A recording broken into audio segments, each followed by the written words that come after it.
Et si Meliodas affrontait Saitama dans un duel, qui gagnerait? Ce serait un affrontement titanesque entre le chef des Seven Deadly Sins et le héros chauve le plus puissant de son verse. Tout d'abord, Meliodas, c'est le chef des Seven Deadly Sins et l'ancien chef des 10 commandements. Avec son mode assaut, il libère toute sa puissance démoniaque, ce qui lui permet de déchaîner une force colossale capable de pulvériser des continents entiers. Son contre total lui permet de renvoyer les attaques magiques avec une puissance amplifiée, tandis que son contre Revenge lui offre la possibilité d'accumuler tous les dégâts qu'il subit avant de les relâcher en une seule explosion dévastatrice. Dans sa forme True Magie, Meliodas atteint un niveau encore supérieur. Sa puissance de frappe est si élevée qu'elle peut réduire des royaumes entiers en poussière. Ajoute à cela sa force brute démesurée, sa régénération instantanée et sa magie démoniaque, et tu obtiens un adversaire redoutable, imprévisible et capable de mettre à genoux presque n'importe quel être de son univers.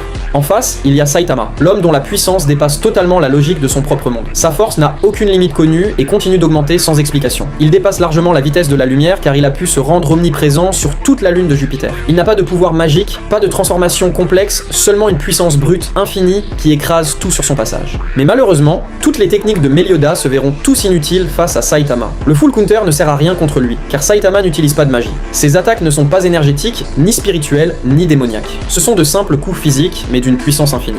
Le revenge counter est tout aussi inutile, car cette technique exige que Meliodas encaisse plusieurs attaques avant de libérer une explosion dévastatrice contre ses adversaires. Or, Saitama ne frappe jamais deux fois lorsqu'il veut mettre fin à un combat. Et enfin, pour empêcher toute régénération de la part de Meliodas, Saitama n'aura qu'à le réduire en 1000 morceaux comme avec Boros. Ça se terminerait donc par une victoire écrasante de Saitama. N'hésitez pas à liker et à vous abonner pour plus de contenu.